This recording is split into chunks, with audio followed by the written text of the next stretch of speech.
Kekuatan hubungan antara pendidikan luar sekolah sebagai subsistem pendidikan yang inovatif dapat ditelusuri dari pengertian dan makna yang terkandung di dalamnya. Pendidikan adalah sejumlah pengalaman yang dengan pengalaman itu, seseorang atau kelompok orang dapat memahami sesuatu yang sebelumnya tidak diketahui. Interaksi itu menimbulkan proses perubahan atau proses belajar pada manusia yang akan menghasilkan perkembangan bagi kehidupan seseorang atau kelompok dan lingkungannya. Pendidikan luar sekolah adalah setiap upaya dalam arti yang luas yang di dalamnya terdapat komunikasi yang teratur dan terarah, diselenggarakan di luar sekolah sehingga seseorang atau kelompok memperoleh informasi dan kebutuhan hidupnya. Inovasi adalah suatu ide, barang, kejadian, metode yang diamati sebagai suatu hal yang baru bagi seseorang atau sekelompok orang baik sebagai hasil invensi atau discovery yang diadakan untuk mencapai tujuan tertentu.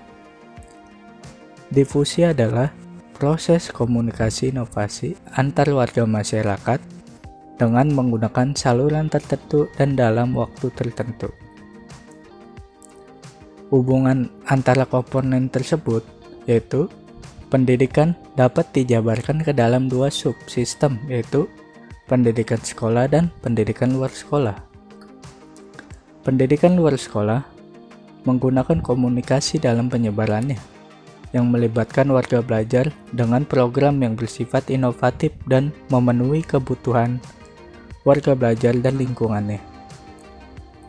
Pendidikan dan pendidikan luar sekolah merupakan salah satu wahana untuk mengembangkan difusi inovasi melalui saluran komunikasi tertentu kepada seseorang atau kelompok sebagai anggota dari sistem sosial dalam waktu tertentu untuk memenuhi kebutuhan dan mencapai tujuan yang telah ditentukan. Inovasi yang menggunakan asas karakteristik pendidikan luar sekolah sangat tepat untuk dilaksanakan di masa sekarang. Hal tersebut karena pendidikan kita masih jauh dari hasil yang kita harapkan. Mengingat pengangguran masih tinggi, pendidikan luar sekolah akan sangat berperan dalam membantu mereka.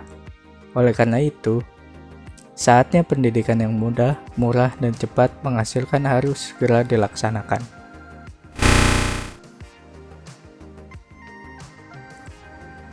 Subsistem pendidikan luar sekolah mengandung unsur inovasi, yaitu dilihat dari beberapa karakteristik pendidikan luar sekolah.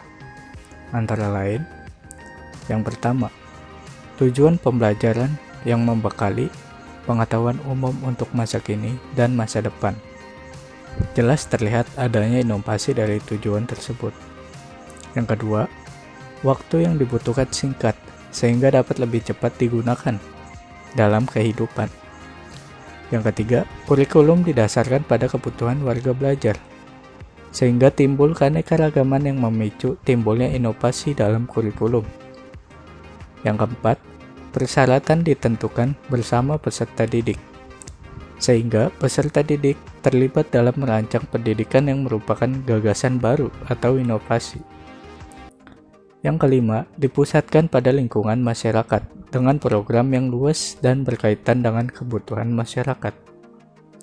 Yang keenam, mempunyai pendekatan yang demokratis, sehingga akan muncul inovasi-inovasi dalam setiap pembelajarannya. Pendidikan luar sekolah selalu terkait dengan kebutuhan manusia yang selalu berubah dan cenderung untuk timbulnya inovasi yang sangat mungkin.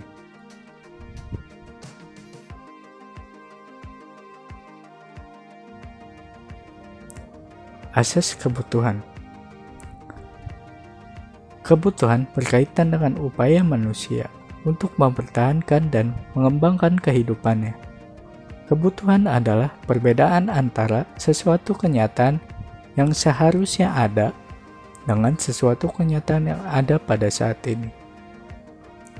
Yang kedua ada asas relevansi dengan pembangunan.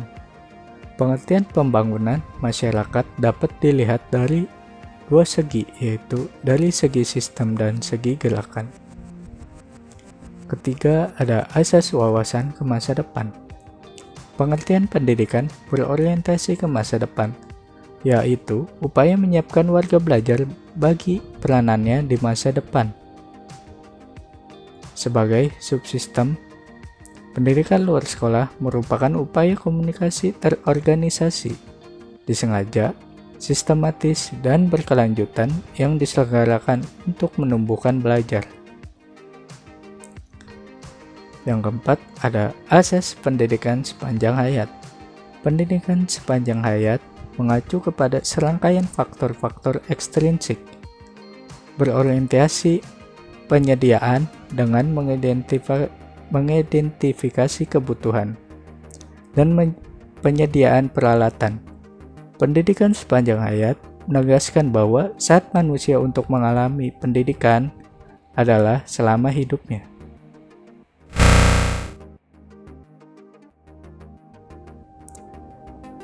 Pertama, teori psikologi. Teori psikologi dalam pendidikan luar sekolah mengandung makna bahwa pendidikan harus memperhatikan kebutuhan individu atau kelompok. Teori psikologi mendukung pendidikan luar sekolah dalam hal keadaan diri individu dan kelompok yang berkenaan dengan sikap, perilaku, dan adat istiadat.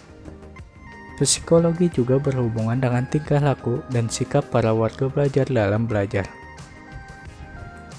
Kedua, teori sosiologi. Ilmu sosiologi membantu pendidikan luar sekolah dalam mempelajari kehidupan berkelompok dan sosialisasi. Sosialisasi sebagai cara seseorang untuk menjadi warga kelompok merupakan garapan utama ilmu sosiologi.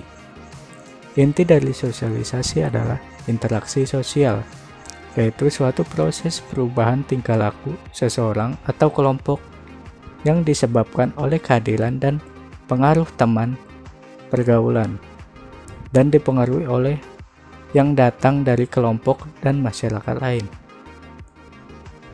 Yang ketiga, teori psikologi sosial. Ilmu psikologi sosial membantu pendidikan luar sekolah dalam mempelajari perkembangan aspek sosial pada individu dan bentuk-bentuk tingkah laku kelompok yang mendasar dan spontan, yang menumbuhkan gerakan masyarakat. Keempat, teori antropologi. Teori antropologi memberi dukungan pada pendidikan luar sekolah yang menyangkut ciri-ciri biologis penduduk, benda-benda purbakala, bahasa, dan struktur sosial, serta budaya kelompok. Kelima, teori komunikasi. Teori komunikasi yang mendukung pendidikan luar sekolah yaitu terjadinya saling tukar informasi antar warga belajar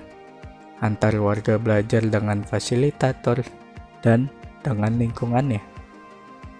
Yang keenam, teori ekonomi. Ilmu ekonomi membantu pendidikan luar sekolah dalam mempelajari cara-cara yang ditempuh oleh masyarakat dalam menggunakan dan menyebarkan sumber-sumber penghidupan yang relatif terbatas, sedangkan anggota masyarakat yang memiliki dan menggunakannya berjumlah lebih banyak.